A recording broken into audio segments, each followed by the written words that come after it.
Life on the Mississippi, Chapter 15. Chapter 15. The Pilot's Monopoly. One day, on board the Alex Scott, my chief, Mr. Bixby, was crawling carefully through a close place at Cat Island, both leads going, and everybody holding his breath. The captain, a nervous, apprehensive man, kept still as long as he could, but finally broke down and shouted from the hurricane deck. "For gracious sake, give her steam, Mr. Bixby. Give her steam. She'll never raise the reef on this headway." For all the effect that was produced upon Mr. Bixby, one would have supposed that no remark had been made. But 5 minutes later, when the danger was past and the leads laid in, he burst instantly into a consuming fury, and gave the captain the most admirable cursing I ever listened to. No bloodshed ensued, but that was because the captain's cause was weak, for ordinarily he was not a man to take correction quietly. Having now set forth in detail the nature of the science of piloting, and likewise described the rank which the pilot held among the fraternity of steamboatmen, this seems a fitting place to say a few words about an organization which the pilots once formed for the protection of their guild. It was curious and noteworthy in this, that it was perhaps the compactest, the completest, and the strongest commercial organization ever formed among men. For a long time wages had been $250 a month, but curiously enough, as steamboats multiplied and business increased, the wages began to fall little by little. It was easy to discover the reason of this. Too many pilots were being made. It was nice to have a cub, a steersman, to do all the hard work for a couple of years, gratis, while his master sat on a high bench and smoked. All pilots and captains had sons or nephews who wanted to be pilots. By and by it came to pass that nearly every pilot on the river had a steersman. When a steersman had made an amount of progress that was satisfactory to any two pilots in the trade, they could get a pilot's license for him by signing an application directed to the United States Inspector. Nothing further was needed, usually no questions were asked, no proofs of capacity required. Very well, this growing swarm of new pilots presently began to undermine the wages, in order to get berths. Too late apparently the knights of the tiller perceived their mistake. Plainly, something had to be done, and quickly, but what was to be the needful thing? A close organization. Nothing else would answer. To compass this seemed an impossibility. So it was talked, and then dropped. It was too likely to ruin whoever ventured to move in the matter. But at last about a dozen of the boldest and some of them the best pilots on the river launched themselves into the enterprise and took all the chances. They got a special charter from the legislature, with large powers, under the name of the Pilots' Benevolent Association. Elected their officers, completed their organization, contributed capital, put association wages up to $250 at once. And then retired to their homes, for they were promptly discharged from employment. But there were 2 or 3 unnoticed trifles in the by-laws which had the seeds of propagation in them. For instance, all idle members of the association, in good standing, were entitled to a pension of $25 per month. This began to bring in one straggler after another from the ranks of the new-fledged pilots, in the dull, summer season. Better have $25 than starve. The initiation fee was only $12, and no dues required from the unemployed. Also, the widows of deceased members in good standing could draw $25 per month, and a certain sum for each of their children. Also, the said deceased would be buried at the association's expense. These things resurrected all the superannuated and forgotten pilots in the Mississippi Valley. They came from farms, they came from interior villages, they came from everywhere. They came on crutches, on drays, in ambulances, anyway, so they got there. They paid in their $12, and straightway began to draw out $25 a month, and calculate their burial bills. By and by, all the useless, helpless pilots, and a dozen first-class ones, were in the association, and 9/10 of the best pilots out of it and laughing at it. It was the laughing-stock of the whole river. Everybody joked about the by-law requiring members to pay 10% of their wages, every month, into the treasury for the support of the association, whereas all the members were outcast and tabooed, and no one would employ them. Everybody was derisively grateful to the association for taking all the worthless pilots out of the way and leaving the whole field to the excellent and the deserving.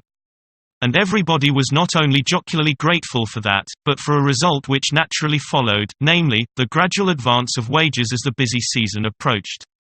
Wages had gone up from the low figure of $100 a month to $125, and in some cases to $150. And it was great fun to enlarge upon the fact that this charming thing had been accomplished by a body of men not one of whom received a particle of benefit from it. Some of the jokers used to call at the association rooms and have a good time chaffing the members and offering them the charity of taking them as steersmen for a trip, so that they could see what the forgotten river looked like. However, the association was content, or at least it gave no sign to the contrary. Now and then it captured a pilot who was out of luck, and added him to its list. And these later additions were very valuable, for they were good pilots, the incompetent ones had all been absorbed before. As business freshened, wages climbed gradually up to $250 the association figure and became firmly fixed there. And still without benefiting a member of that body, for no member was hired. The hilarity at the association's expense burst all bounds, now. There was no end to the fun which that poor martyr had to put up with. However, it is a long lane that has no turning. Winter approached, business doubled and trebled, and an avalanche of Missouri, Illinois and upper Mississippi River boats came pouring down to take a chance in the New Orleans trade. All of a sudden pilots were in great demand, and were correspondingly scarce. The time for revenge was come. It was a bitter pill to have to accept association pilots at last, yet captains and owners agreed that there was no other way. But none of these outcasts offered. So there was a still bitterer pill to be swallowed, they must be sought out and asked for their services. Captain was the first man who found it necessary to take the dose, and he had been the loudest derider of the organization. He hunted up one of the best of the association pilots and said, "Well, you boys have rather got the best of us for a little while, so I'll give in with as good a grace as I can. I've come to hire you, get your trunk aboard right away. I want to leave at 12 o'clock. I don't know about that. Who is your other pilot? I've got IS. Why? I can't go with him. He don't belong to the association. What? It's so. Do you mean to tell me that you won't turn a wheel with one of the very best and oldest pilots on the river because he don't belong to your association? Yes, I do. Well, if this isn't putting on airs. I supposed I was doing you a benevolence. But I begin to think that I am the party that wants a favor done. Are you acting under a law of the concern? Yes. Show it to me. So they stepped into the association rooms, and the secretary soon satisfied the captain, who said, "Well, what am I to do? I have hired Mr. S for the entire season. I will provide for you," said the secretary. "I will detail a pilot to go with you, and he shall be on board at 12 o'clock. But if I discharge S, he will come on me for the whole season's wages. Of course that is a matter between you and Mr. S, Captain. We cannot meddle in your private affairs." The captain stormed, but to no purpose. In the end he had to discharge S, pay him about $1,000, and take an association pilot in his place. The laugh was beginning to turn the other way now. Every day, thenceforward, a new victim fell. Every day some outraged captain discharged a non-association pet, with tears and profanity, and installed a hated association man in his berth.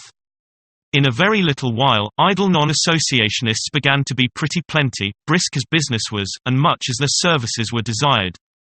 The laugh was shifting to the other side of their mouths most palpably. These victims, together with the captains and owners, presently ceased to laugh altogether, and began to rage about the revenge they would take when the passing business spurt was over. Soon all the laughers that were left were the owners and crews of boats that had two non-association pilots. But their triumph was not very long-lived. For this reason. It was a rigid rule of the association that its members should never, under any circumstances whatever, give information about the channel to any outsider. By this time about half the boats had none but association pilots, and the other half had none but outsiders. At the first glance one would suppose that when it came to forbidding information about the river these two parties could play equally at that game, but this was not so. At every good-sized town from one end of the river to the other, there was a wharf boat to land at, instead of a wharf or a pier. Freight was stored in it for transportation. Waiting passengers slept in its cabins. Upon each of these wharf boats the association's officers placed a strong box fastened with a peculiar lock which was used in no other service but one. The United States Mail Service. It was the letter bag lock, a sacred governmental thing. by dint of much beseeching the government had been persuaded to allow the association to use this lock. Every association man carried a key which would open these boxes. That key, or rather a peculiar way of holding it in the hand when its owner was asked for river information by a stranger. For the success of the St. Louis and New Orleans Association had now bred tolerably thriving branches in a dozen neighboring steamboat trades. Was the association man's sign and diploma of membership. And if the stranger did not respond by producing a similar key and holding it in a certain manner duly prescribed, his question was politely ignored.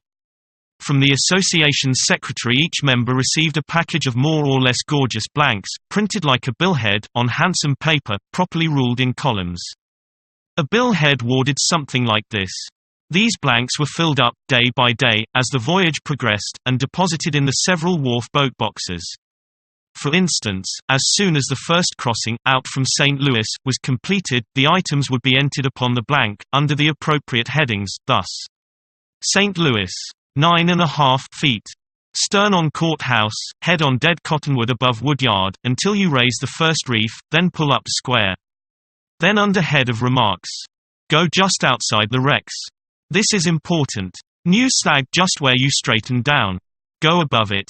The pilot who deposited that blank in the Cairo box, after adding to it the details of every crossing all the way down from St. Louis, took out and read half a dozen fresh reports from upward-bound steamers concerning the river between Cairo and Memphis, posted himself thoroughly, returned them to the box, and went back aboard his boat again so armed against accident that he could not possibly get his boat into trouble without bringing the most ingenious carelessness to his aid.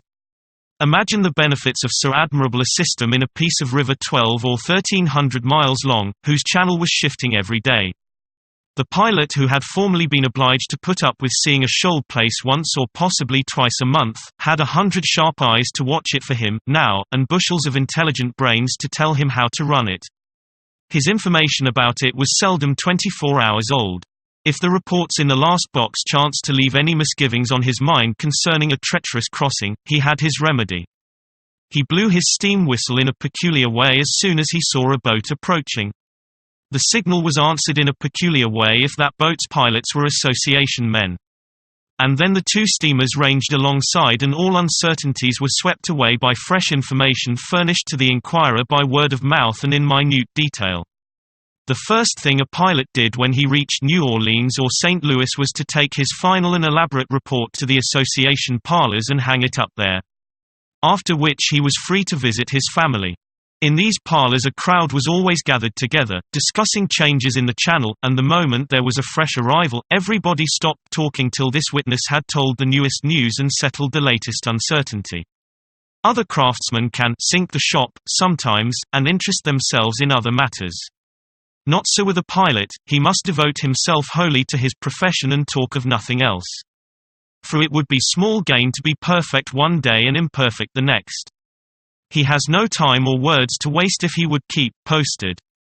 But the outsiders had a hard time of it. No particular place to meet and exchange information, no wharf boat reports, none but chance and unsatisfactory ways of getting news. The consequence was that a man sometimes had to run 500 miles of river on information that was a week or 10 days old. At a fair stage of the river that might have answered. But when the dead low water came it was destructive. Now came another perfectly logical result. The outsiders began to ground steamboats, sink them, and get into all sorts of trouble, whereas accidents seemed to keep entirely away from the association men. Wherefore even the owners and captains of boats furnished exclusively with outsiders, and previously considered to be wholly independent of the association and free to comfort themselves with brag and laughter, began to feel pretty uncomfortable. Still, they made a show of keeping up the brag, until one black day when every captain of the lot was formally ordered to immediately discharge his outsiders and take association pilots in their stead. And who was it that had the dashing presumption to do that? Alas, it came from a power behind the throne that was greater than the throne itself. It was the underwriters. It was no time to swap knives, every outsider had to take his trunk ashore at once. Of course it was supposed that there was collusion between the association and the underwriters, but this was not so. The latter had come to comprehend the excellence of the report system of the association and the safety it secured, and so they had made their decision among themselves and upon plain business principles. There was weeping and wailing and gnashing of teeth in the camp of the outsiders now. But no matter, there was but one course for them to pursue, and they pursued it. They came forward in couples and groups, and proffered their $12 and asked for membership.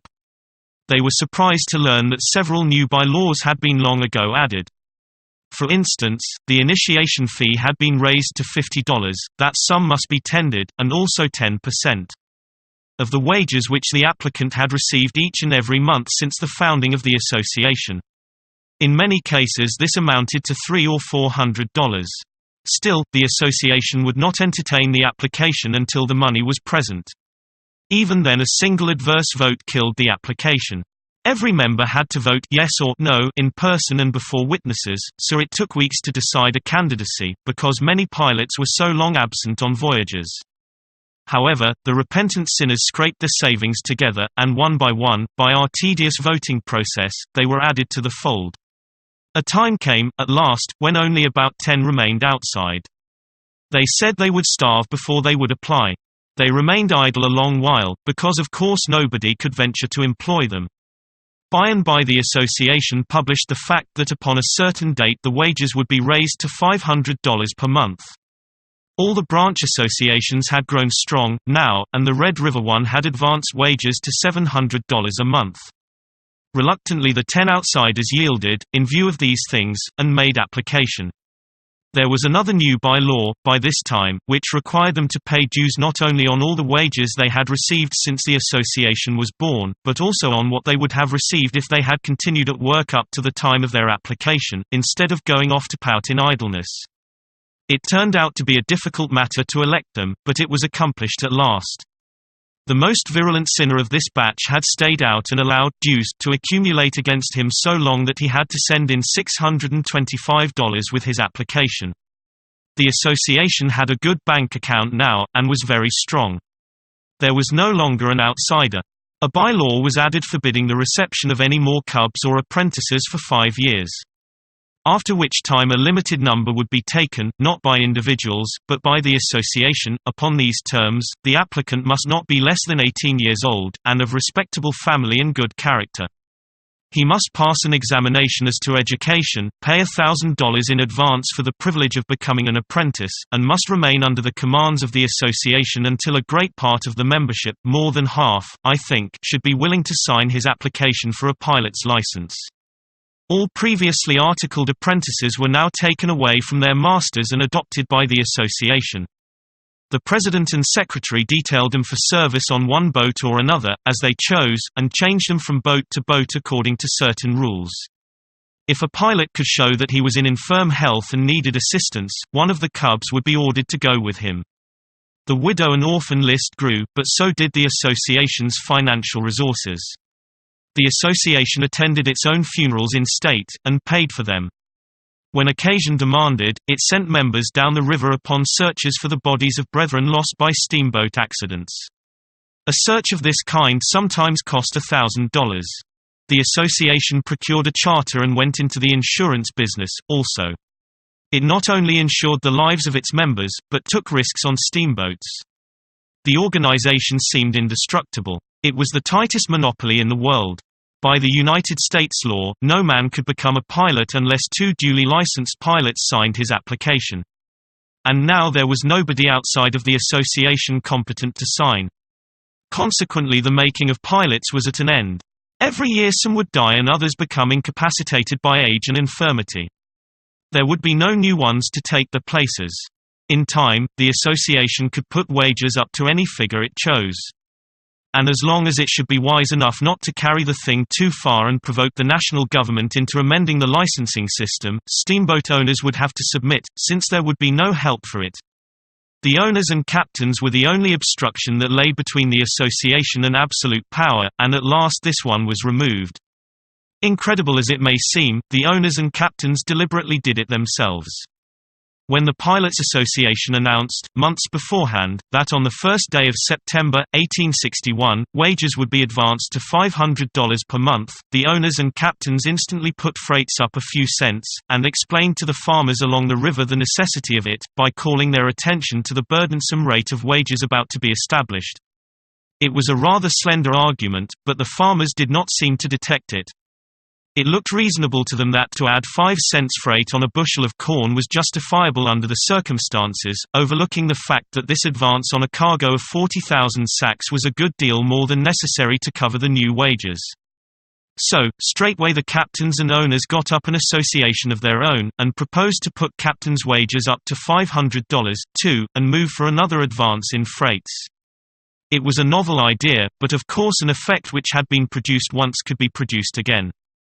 The new association decreed, for this was before all the outsiders had been taken into the Pilots' Association, that if any captain employed a non-association pilot, he should be forced to discharge him, and also pay a fine of $500. Several of these heavy fines were paid before the captains' organization grew strong enough to exercise full authority over its membership, but that all ceased presently. The captains tried to get the pilots to decree that no member of their corporation should serve under a non-association captain, but this proposition was declined. The pilots saw that they would be backed up by the captains and the underwriters anyhow, and so they wisely refrained from entering into entangling alliances. As I have remarked, the Pilots' Association was now the compactest monopoly in the world, perhaps, and seemed simply indestructible. And yet the days of its glory were numbered. First, the new railroads stretching up through Mississippi, Tennessee, and Kentucky, to northern railway centers, began to divert the passenger travel from the steamers. Next the war came and almost entirely annihilated the steamboating industry during several years, leaving most of the pilots idle, and the cost of living advancing all the time. Then the treasurer of the St. Louis Association put his hand into the till and walked off with every dollar of the ample fund. And finally, the railroads intruding everywhere, there was little for steamers to do, when the war was over, but carry freights. So straightway some genius from the Atlantic coast introduced the plan of towing a dozen steamer cargoes down to New Orleans at the tail of a vulgar little tugboat. And behold, in the twinkling of an eye, as it were, the association and the noble science of piloting were things of the dead and pathetic past.